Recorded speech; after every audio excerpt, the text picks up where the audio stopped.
There are times that I am lazy, but when I roar, people take notice. I am brave and courageous.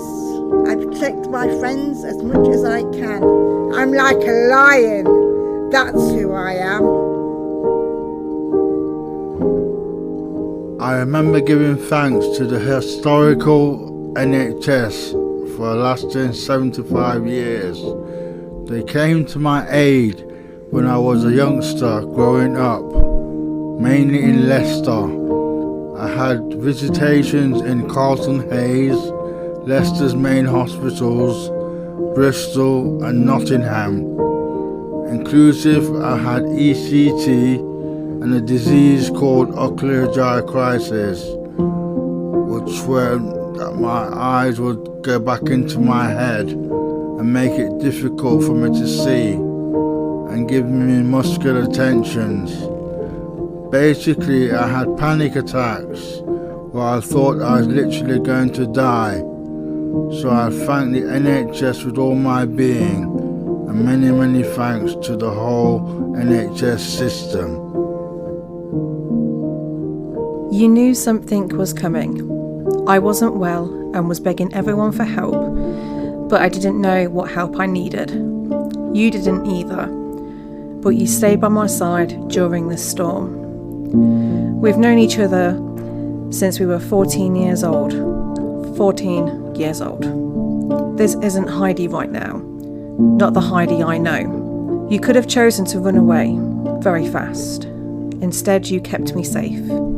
You are my safe person and always will be. Thank you, Harry. You saved my life. I remember a time before December. I was freezing, I was sneezing. I told my dad. He was just glad I wasn't sad. I froze, became ice, slipping and sliding my way down the street, greeting the snowmen, snow women and snow kids. I remember a time after December, my years as the Ice Queen. I remember when I was little, I had a dog. I was proud of my dog, but we had to give him away because he was making trouble, dropping and barking at people's windows. I remember we had a lockdown, wearing masks and bumping elbows.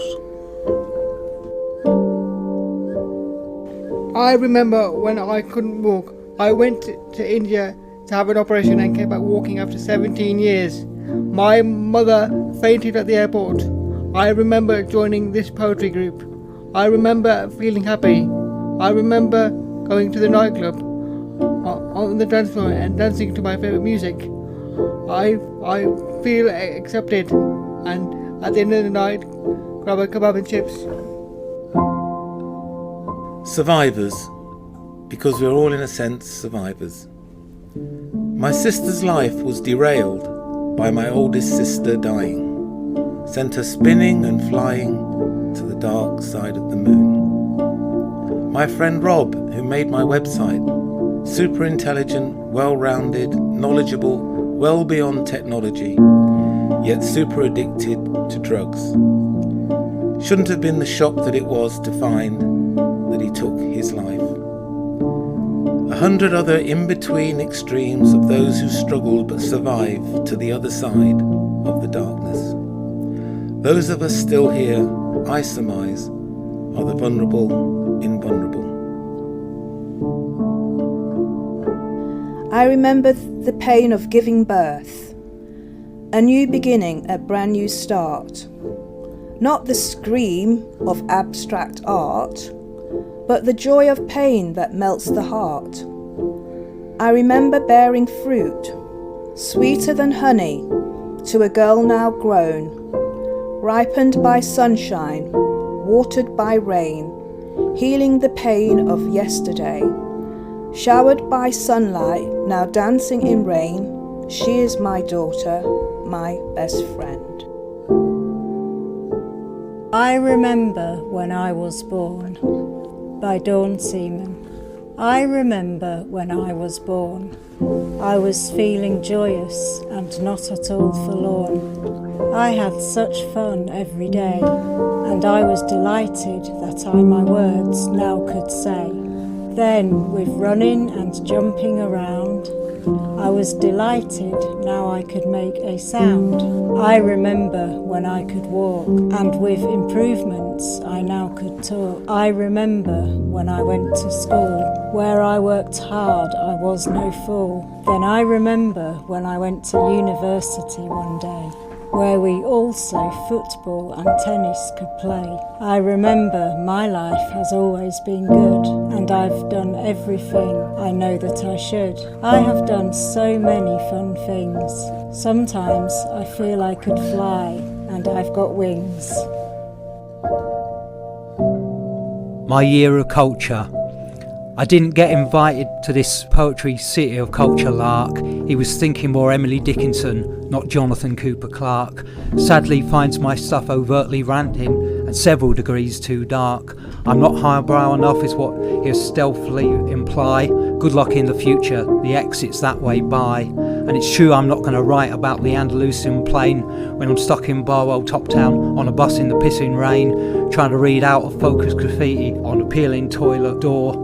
And it's my own life I'm trying to explore. I'm more of an overgrown allotment than the pristine centre court, so don't worry, I won't be storming your intellectual thought fort. You made me a poet on that sanctimonious day. You say you're the bard here, well that literary bull still very much in play. My nerves are under control, my verses getting tighter. I'm working on my craft, becoming a better writer. The rhyme's not so fragmented, my boiling rage well and truly vented. I've learnt to play by the rules with a twist or two, and whatever poet I become, it'll certainly never be you. I am Mandy. I get mixed up at times. My best friend comes and see me in Glenville most days. She makes me laugh, caring for people. She helps widen my outlook, understanding life. I have a good time, cinema, meals and trips. Also, my friend is a special friend, caring for each other. My friend helps me to do it in the right way. I get upset for misunderstanding. My friend, a heart of gold, her dog, a big hug to sob, and the dog will lick me on the face. Thank you, even in anger, even in hate, even in poverty, even in the middle of the night, even when he died, even through family rejection, even when I'm shouting, even when I'm in hospital, even when I say no, no, no to the world, through depressive blood, gore and tears in my confused eyes. Thank you for cherishing me, Mandy. I remember my decline, confusion, fear I'd lost my mind, not being able to escape the thoughts, the feelings, not eating, not sleeping, feeling it was too much to bear, pleading to God in desperate prayer, taking the pills, all 37, thinking I'd sleep my way to heaven. I remember changing my mind, not wanting to die, feeling bad telling my dad. He phoned for an ambulance and we waited, both silently agitated. My dad said to the ambulance driver, "This is the second time, don't bring her back till she's better." I remember arriving at the hospital, drinking charcoal, blood test, the drip, being sick. My mum and dad's visit, the anguish in their eyes, talking to the psychiatrist and she sympathised. I remember the taxi ride to Colton Hayes, this strange and spacious place for people suffering, struggling to cope. And hope. I remember hope. Firstborn. I remember that moment, after 24 hours exponential pain, after the ripping and tearing, then that moment when you were in my arms, squealing bloody red, eyes squinting in the light. I remember that magical moment, the sudden silence, the sparkle, that expanding moment, that endless moment of perfect joy, the high, the exhilaration, the floating, the light, the suddenly knowing I was yours forever and you were perfect in that moment of wonder. I thank you, Time the Master, for being all together in motion, as almighty you be, all is under thee in subjection. Thank you. She renders trees in 3D that you can't see. She's a kid's drawing in the Louvre Museum. She pours popped corks day after day. She builds balconies and sings. She orders Chinese food and tips delivery drivers with glimpses of future. She colours the rest in when she returns. When we lose her, we must remember she is here. My doctor feels for my heartbeat on my wrist, my neck, my chest. Stethoscope on my back. The heartbeat, beat, and beat, pounding. It's just the sound of the valves of our hearts, opening and closing. Pumping blood around the whole body. Oxygenated blood has to reach all organs, all tissues, all cells in the whole entire body. Please say thank you to your heart, and if you don't, you'll probably die. A big thank you to a mighty word. Thank you, No. I cannot express my enormous gratitude to this small word, even though it used to make me stumble all the time. I'd often gridlock the family bathroom, saying it repeatedly in the mirror, like a sportsman practicing his mantra. Sometimes in the softest whisper, so even I could barely hear, and others screamed, boiling fury.